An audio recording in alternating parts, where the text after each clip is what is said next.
2011. Earth's 7 billionth resident was born into a world of contradiction and change. There could be enough food for all, yet 1 billion are still hungry. Throughout this year, people around the world were seeking freedom from oppression and better opportunities for themselves and their families. UN Secretary General Ban Ki-moon. 7 billion now look to us, the world's leaders. They need solutions. They demand leadership. They want us to act, saving our planet, lifting people out of poverty, advancing economic growth. These are one and the same fight. In Libya, Colonel Gaddafi's security forces began systematically shooting at peaceful protesters.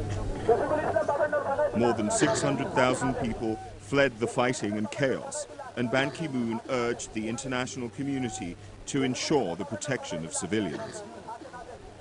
I have spoken out bluntly and repeatedly. The violence must stop. In March, the Security Council adopted a resolution with 10 yes and 5 abstentions to take all necessary measures to prevent further attacks and the loss of innocent lives in Libya. Susan Rice, permanent representative of the United States. The Security Council has authorized the use of force, including enforcement of a no-fly zone, to protect civilians and civilian areas. Soon, NATO began a bombing campaign. UN humanitarian agencies delivered vital supplies to the population. With casualty numbers rising, Russia's ambassador Vitaly Churkin voiced his concern. Any act going beyond the mandate or any disproportionate use of force is unacceptable. In October, Libyans greeted the death of the dictator with celebratory gunfire.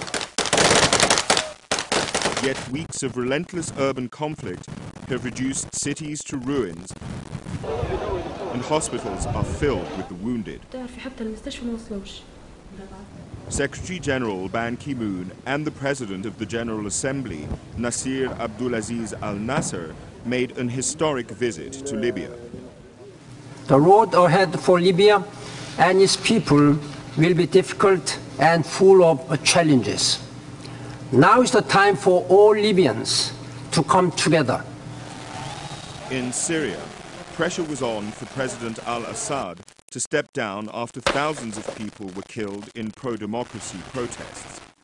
The General Assembly voted on a resolution condemning Syria for the ongoing violence and called for the government to end all human rights violations. People in the streets of Ramallah cheered the news that their president, Mahmoud Abbas, had presented an application for full UN membership to Ban Ki-moon. After 63 years of ongoing tragedy, enough. The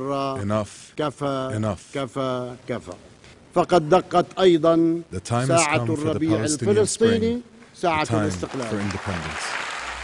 Israeli Prime Minister Benjamin Netanyahu. We have to stop negotiating about the negotiations. Let's just get on with it. Let's negotiate peace. Meanwhile, on the ground in the occupied Palestinian territory, housing demolitions for Israeli settlement building continue. On to item 40, request for the admission of Palestine to UNESCO. UNESCO granted Palestine full membership. The decision is adopted in Hama. Leading to the withdrawal States of America takes the floor to express our strong opposition to this resolution. To join your seats. The newborn country of South Sudan became the 193rd member state of the United Nations. After decades of civil war in Africa's largest country, the UN helped organize a referendum on unity or separation. At over 100, Rebecca Kadi was one of the oldest voters to take part. She was telling me, after I vote, if I'm dead, I will be very, very happy, because I finished everything. Over 99% supported separation, and on the 9th of July, a new country was born. Like any newborn, South Sudan needs help together, South and North must face their common future as partners, not rivals. Still, tension persists in the border regions. 4,200 Ethiopian troops were authorized by the Security Council to provide the much-needed peacekeeping force. In 2011, more than 120,000 UN peacekeepers were deployed in 16 missions on 4 continents. Dozens died in the line of duty. In Afghanistan, 7 UN staff members were killed when a crowd of 3,000 people protesting against the burning of the Quran in the United States turned violent. Only days later, a plane crash in the Democratic Republic of the Congo took the lives of 35 UN personnel. And in Nigeria, 18 people were killed in a terrorist attack in the UN office in the country's administrative capital, Abuja. In Liberia's presidential elections, the UN mission deployed ground troops and increased air patrols to improve security and reassure citizens as they went to the ballots. Voters turned out undeterred, despite some clashes that prompted the boost in security. President Ellen Johnson Sirleaf was not only re-elected, she was also one of 3 women activists who were jointly awarded the 2011 Nobel Peace Prize. The arrests of former Côte d'Ivoire President Laurent Gbagbo in April and accused war criminal and former Bosnian Serb military leader Ratko Mladic in May provided further evidence that the era of impunity may come to an end and the rule of international law is here to stay.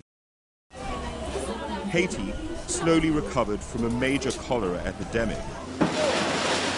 1 year after the devastating earthquake, 40% of the 10 million cubic meters of rubble have been removed. The UN Development Programme and other UN agencies created jobs in a pilot project to transform some of the debris into gravel to build new homes and schools. UNICEF brought in supplies. Now, 140,000 children who have never been enrolled before are going to school. Haiti's new president, Michel Martelly. Step by step, we are going forward on the way to bring every child to school for free. Thailand has seen the worst flooding in 70 years. Unusually heavy rainfall left large parts of the country, including the capital, Bangkok, inundated. A report by the Intergovernmental Panel on Climate Change warns that global warming will cause more extreme weather, more floods, more heat waves, and more droughts. In Somalia, war and the worst drought in decades uprooted 1.5 million people. The World Food Programme opened feeding centres, bringing relief to millions in desperate need. Executive Director, Josette Sheeran. It's very dangerous and risky, but we have to reach people. Hundreds of thousands of Somalis walked for weeks to Kenya. But many didn't make it. The Dadaab refugee camp, the world's largest, became the 3rd biggest city in Kenya, with almost 500,000 residents. The UN's refugee agency, UNHCR, airlifted thousands of tents to ease the overcrowding. Famine has spread over Somalia, but the consequences of the drought affected the whole Horn of Africa. These farmers lost half of their livestock and food supplies are running out. We live on palm nuts. There is nothing more to eat. UNICEF is scaling up nutrition and water lifelines, but planning and investment is what's needed to build long-term food security. The planet could easily feed 7 billion people, yet millions continue to starve. High and unpredictable food prices affected poor countries the most during the global economic downturn. UN Emergency Relief Coordinator Valerie Amos visited the Democratic People's Republic of Korea, where 1/3 of all children are chronically malnourished. 25 years after Chernobyl, a tragedy in Japan with multiple consequences. A magnitude 9 earthquake, followed by a tsunami, seriously damaged the Fukushima nuclear reactor. Dedicated workers prevented a total meltdown, but a large area became contaminated as radiation spread. This was measured by the sensitive instruments of the CTBT, the UN's Nuclear Test Ban Treaty Organization. Experts from the International Atomic Energy Agency urged Japan to secure permanent sites to store the radioactive waste. Visiting the victims, Ban Ki-moon pledged to keep nuclear safety high on the international agenda. Nuclear accidents respect no borders. We must treat nuclear safety as seriously as we treat nuclear weapons. Tensions over Iran's nuclear ambitions have increased since the IAEA reported that the country appeared to have worked on the design of a nuclear bomb and may still be doing secret research. After being unanimously re-elected for a second term in office starting in 2012, Ban Ki-moon declared sustainable development that reduces poverty and preserves the environment as his top priority. 13-year-old environmental activist Felix Finkbeiner told politicians to stop talking and start planting. It is now time that we work together. We combine our forces, old and young, rich and poor, and together we can plant 1 trillion trees. Green economy will be the buzzwords for 2012's Rio+20 Environment Conference in Brazil. 2012 will also be the year of sustainable energy for all, accessible to the poorest of the poor. 7 billion people need clean energy to read, sustainable agriculture to eat, and opportunities and decent jobs to live a life of dignity and prosperity.